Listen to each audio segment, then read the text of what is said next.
Showtime. Hello, everyone. Welcome to our Monday Zoom. Thank you so much for joining us today. Great start to the week. Yeah. Right? So today, we've got a good one for you. Good topic to discuss. So basically, are you guys confused with how to eat properly for optimal health? It's very, very confusing because anytime you read something, you go online, you listen to something, it's eat this, not that. Then the next day it's the opposite. No, don't eat that, eat this. Or do this, don't do that. And then it vice versa. Even when I was just randomly plugging some things into the Google search, it's overwhelming. And it was very comical for me for how much different information that comes up that contradicts each other. So we're going to try to simplify it for you and kind of nip some things in the bud based on our beliefs, right? I love it, yeah. I think it's a complicated topic. I certainly get confused when I think about food choices. Sure, definitely. So if you guys, if this is your first time here, thank you and welcome. You can go ahead and give us a number 1 in the comments, letting us know it's your first time. We love repeat viewers and we love people joining us for the first time, and we hope you stay and join us again. If you have not already subscribed to our channel, please do. We do these training sessions every Monday at noon, so you don't want to miss a new one. And also you can have access to all the other ones that we've done. Some great information out there. So make sure you subscribe, like, and don't forget to leave your comments today, because at the end we will address comments live. Okay, so comments, questions, whatever it is, please let us know.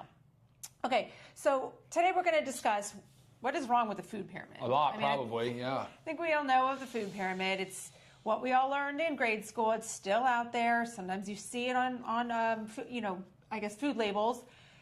We're going to kind of break that down a little bit on what's wrong with it. We're going to talk about our version of the food pyramid, or maybe just call it a triangle. Macronutrients, micronutrients, calories, and what LiveGood supplements can we pull into this that can help us out? Sure. Right? So again, eating for optimal health. And optimal health does also mean weight loss. So if you're thinking, well, wait a minute, I need to eat for weight loss. That's part of optimal health. We want to all eat to be healthy. Weight loss is part of that, okay? So let's go into just what's wrong with the food pyramid. When did the food pyramid start? Well, originally, the date. No, I know, but back in even the Nixon administration is back when the early food guidance documents started to come out. And I think that was the 70s, early 70s. Right. Yeah. Yeah, so obviously a lot has changed since then. And really when the food pyramid was published, it's when Americans had a dramatically different view on food, right? We were told, eat fat-free, avoid the full fat. Eat the egg whites only, avoid those egg yolks. Saturated fat is horrible for you, it's going to kill you.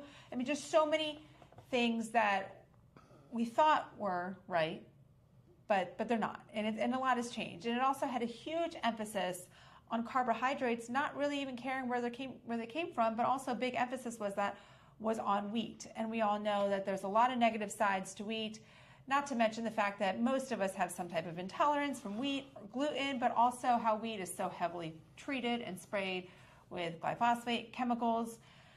So it's just a very different take on nutrition. And after the food pyramid came out, I think it was called My Plate. And that's the newer version. If you see a picture of it, it kind of breaks it down into 4 sections of your plate, what a plate would look like, and a little circle for your dairy where a glass of milk would be. But it's still, it doesn't distinguish between what should be going into that. So, okay, you have your little fats here, but what kind of fats? So you have your protein here, but what kind? So it really does all matter. So I like to just poo-poo on all that. I don't believe in it. I want to talk about what we feel is the most important part of a food pyramid, and it's really, again, we're calling it is a triangle. So our version of the food pyramid, just picture that triangle, picture the pyramid, but each corner has some different entities. So we're just talking about our 3 points. So we have our macronutrients, our micronutrients, and our calories. And we're gonna dive into all 3 of those, but together that should make up how you're eating for optimal health. Right? Sure. Sounds simple. Of course it's not. There's more that goes into each one of those parts, but again, that's what we're going to break it down into. But I just want you to simplify it all, because again, with all the information out there, it's very confusing, and not just confusing, it's overwhelming.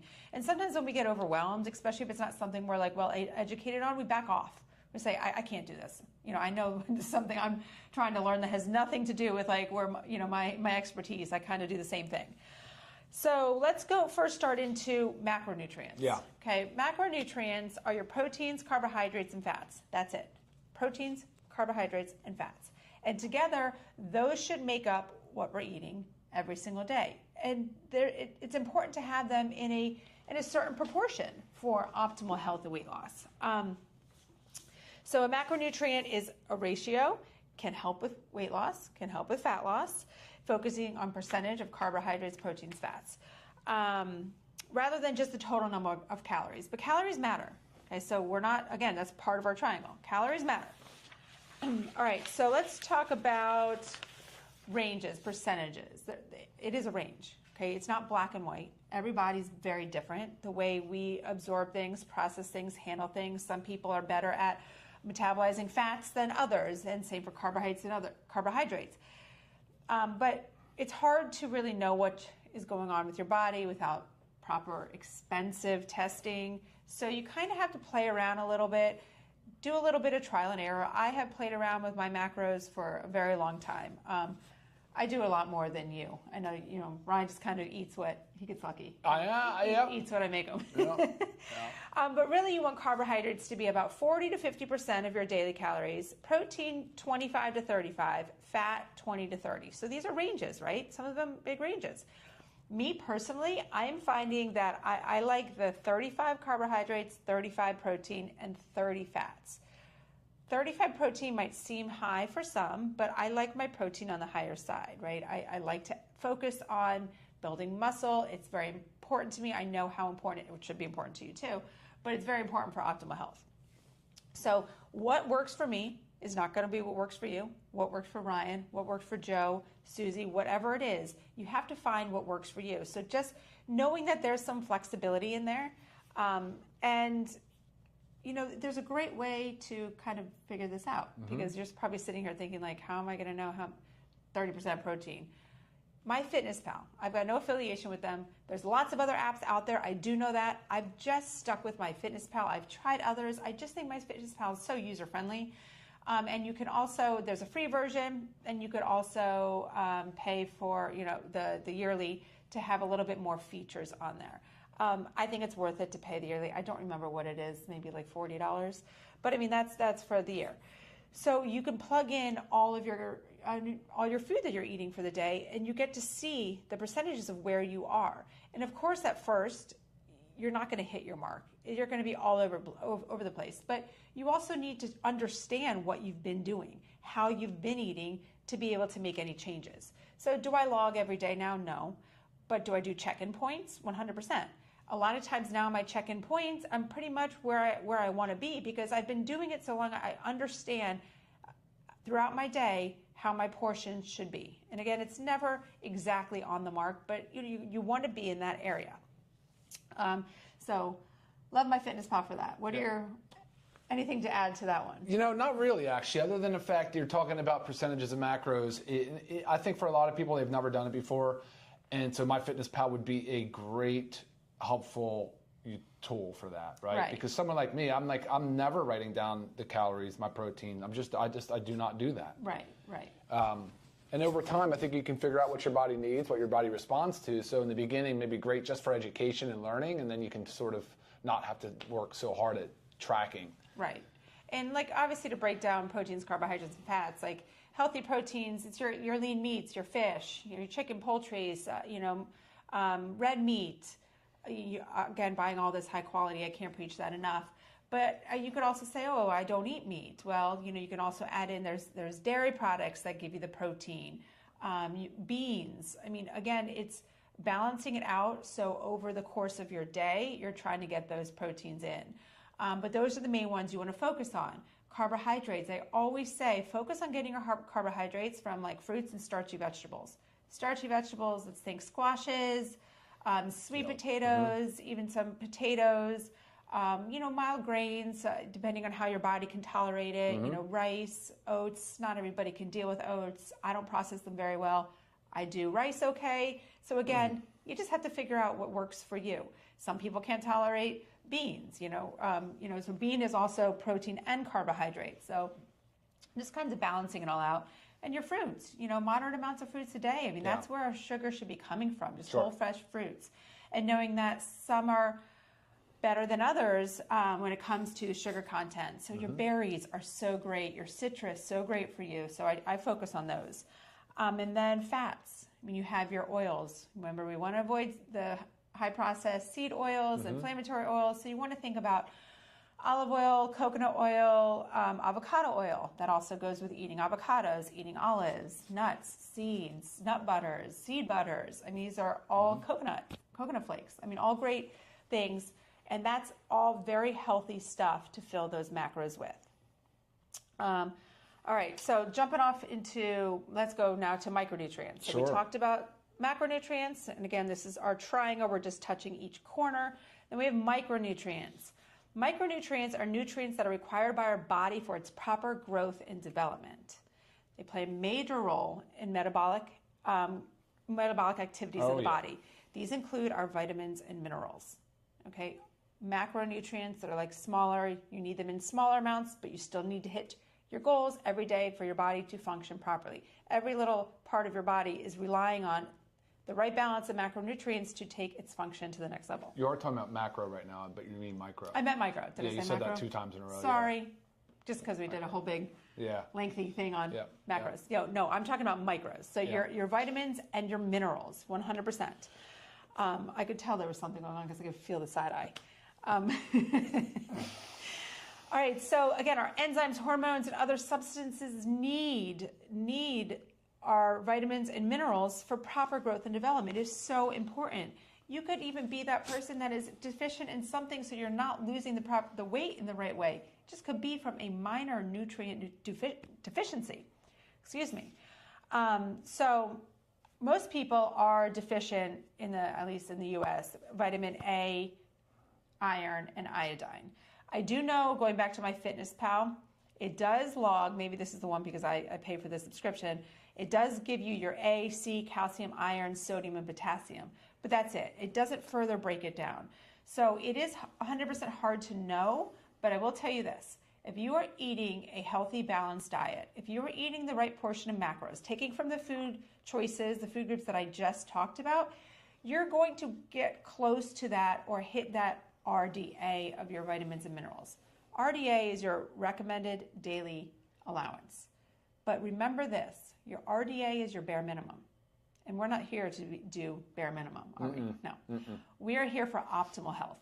Okay, that's got, like, I cannot emphasize this enough. Everybody thinks it's a common thing. We have the RDA, we need to hit our RDA, and then we're golden. Again, that's doing the bare minimum. When in life do you want to do the bare minimum of anything? It's almost like everything's been set that way. Even your protein goals. You're talking about 0.4 grams per kilogram 0.8 for every kilo, which would be about 0.4 per pound. But that's for sedentary individuals. Like, why would that? Who does that really appeal to? Why is that your goal? Why is that your goal? Right. So your goal is not the RDA. Your goal is not the bare minimum, because I know you guys are all overachievers out there. That's why you're here. You're listening. You want to do better. Exactly. The goal is optimal levels. So to reach those optimal levels, you eat healthy, like we just talked about in the macronutrient category. You're going to get those vitamins and minerals, but then you also have got to supplement with, right here I just have it, our LiveGood Daily Essentials Pack. If you haven't checked out our website, livegood.com, check it out. You'll find all the products that we sell, the healthiest, most affordable prices.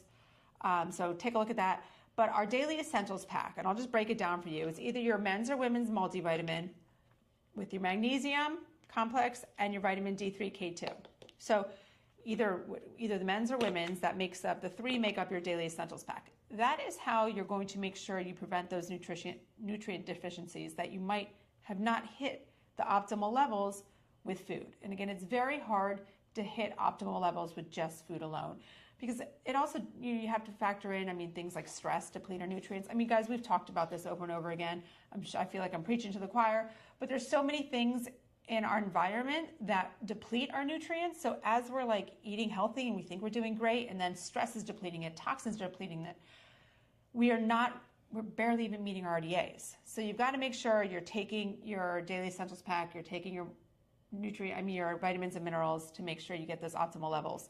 And I also have our children's multi here, because don't forget those kids. Their kids are in the same boat as us. They've got to reach those levels too. Those brains have a lot to do. Those bodies are constantly busy. Really need their micronutrients. Yeah. Okay, so we covered macronutrients, micronutrients, and the next one is calories. Okay. Before we go to calories, though, so on the micronutrient side, it's essential. Like a lot of these micronutrients, these vitamins and minerals are essential. Your body does not make them. Which means you have to get them. You have to get them. You have to take them from your diet, which we would love the world that we get everything out of our whole foods. Now, we wouldn't have the business model we have now, but I mean, even with Lisa and I, the way we eat, the way we train, the way we work out, all the things that we do, when we do micronutrient panels, metabolic testing, we're still very glaringly, it's obvious, it's so clear. We still need to supplement. And so, again, though, when you're in that range that we've talked about in the past about blood work and testing, you're not always at an optimal level. So even when you're eating these nutritious foods, you're possibly not at the range that you want to be. Right. So think about that as well. And then when it comes to the vitamins, you're talking about 13 essential, whatever it is. A, you have all your B's, so 1, 2, 3, 5, 7, 6, 7, 9, and 12. You have C, vitamin C is essential, D, E, and vitamin K. So there's fat soluble and there's water soluble. I mean, these are just on the vitamin side. Those are all really, really important. That doesn't even talking about the macro minerals that we're talking about. So like she talked about phosphorus, magnesium. These are also really, really critical. Iron, of course, is another one for certain populations that need more iron. But when the body doesn't get it, it could go as far as a deficiency and then really become a disease process. Mm-hmm. But before it gets there, usually it's saying, well, crap, I need to get it. I need to get it from somewhere else in this blood, in this body, because I need it for this more important process. So it'll free it up. It'll break down bone. It'll break down muscle. It'll break down connective tissue. It'll virtually break down anything it needs to free up some of these vitamins, these minerals, amino acids, things like that. Right. So crazy just think about when you're not eating with like intention and you're not eating things that serve you, you end up really doing more harm than good. And then lastly, before we go to calories, mm-hmm. Lisa said something about even healthy habits can drain your body of these essentials, because remember, you need to replenish these essentials. So healthy habits, you're exercising, that's pretty healthy, great, but you're depleting the body. You're drinking caffeine. We're fans of caffeine. I like coffee. I'll drink it first thing in the morning. Sure, depleting the body. You're drinking a little bit of alcohol, depleting the body. If you have stress or like severe anxiety, you can definitely be depleting the body. If you're on a medication, right, like the acid reflux meds. If you're on a statin drug for cholesterol, you're on antihypertensive drugs like diuretics or the water pills. There's so many classes of medications, and it's been a while since we talked about this, but it's a whole category called drug-induced nutrient depletion, DIND. Email me if you want a list of your meds, and I'll gladly tell you what you're being depleted of. It's published. This is published data. It's out there, guys. And so on prescription drugs, you should be immediately triggered to say, crap, I might be depleting my body of an important essential vitamin or mineral. So think about all those things, put all those together, and now you can start to really see why we're such strong advocates for supplementing. And, even if it's, like, of course, we love the LiveGood essentials, and there's intention behind all of this, but if it's something we don't have and that we recommend, like right now, we do not have a bone support. We don't have something that, there's other things to push that puts nicely together for bone. Of course, magnesium and D, and just as an example. But no, we would be able to advise you on, your form of calcium. Is it a good form of calcium? Is that what you should be taking for your age, for your medication history, and so on and so forth. So, long-winded answer. Yeah, but now you bring up a couple other things. We also have a podcast. Do we have a podcast? No, not yet. A training that we did called Drug-Induced Micronutrient Depletion. So it will be... Drug-induced what? Micronutrient depletion. Okay. Yeah, it is on our YouTube channel. So make sure you find that and check it out, because that was a big alarming one, I know, for some people. And what Ryan also did made a comment at the beginning of his speech. Was that a speech? No, was the testing, micronutrient testing. So you also might be wondering, wow, how do I know what's going on? Micronutrient testing is about $300, not covered by insurance. A functional medical doctor, a lifestyle medical doctor. There are also some online ones that you can find where I think they send you a kit, you go to the lab, and they let you know. But it's a good check-in point. It's something I love doing yearly to kind of see where I'm at, if I need to tweak anything, if I need to extra supplement on something. But again, it's important to know your numbers because everybody is different. So leave it at that. All right, going to calories. Calories, we all know calories. Unit of energy that measures how much energy food provides the body. Okay, so I think that's where we could stop agreeing, right? We just say it's a unit of energy. Sure. It's a measurement of unit of energy. And then, Right. and then everything goes off the rails. Right. Start talking about calories. Right. It's a tricky thing. So because they can do good for you and they could harm you. So if you think about that, calorie deficit. So say you want to lose weight. You obviously need to be in a calorie deficit, whether that comes from eating less calories every single day or burning a little more calories through your daily movement or a combination of both. So say, a typical calorie deficit for a day for weight loss is like 300 to 500 calories. Nothing super extreme because this is a patient process. We're not supposed to lose weight overnight. Okay, 1 to 2 pounds a week when you're on a weight loss program is healthy, right? Anything beyond that can be a little bit too much and be unhealthy for the body. So be patient with the process. So again, 300 to 500 calories this is average, per day that you would cut in some way, shape, or form. So say you wanted to do combination. I'm going to eat 150 calories less per day, and I'm going to move my body a little more so I burn an extra 150 calories per day, leaving you in a 300 calorie deficit. Okay, so again, right now I'm talking about weight loss. If your goal is weight gain, you want to be in a little bit more of a debt. You got to pay attention to what you're eating. You got to eat a little bit more each day. Wait, you want to be aware if your goal is weight gain? To eat more calories, not a deficit. Sorry. We've been having wordsmithing all morning. It's kind of like one of those days. It's actually been the whole past week, and I think it's because the whole kids back in school, new routines. I feel like my brain has you flip-flopping been words cut in half a little bit. So you want to be eating more calories than you're burning, but again, you're not going to sit here and jump the gun and going to eat an extra 1,000 calories a day. Again, it's a little bit each day, right? Okay. Talked about the calorie deficit. What else do you might be thinking too, how do I know how many calories I should be eating in a day? Say I want to gain weight or lose weight or stay where we're at. Yes. It is definitely hard to know. There's calculators out there. MyFitnessPal also does one where you plug in your information, your age, your weight, your height, your activity level, and it kind of gives you a roundabout. And then it will ask you if you want to lose weight, gain weight, or stay the same, okay?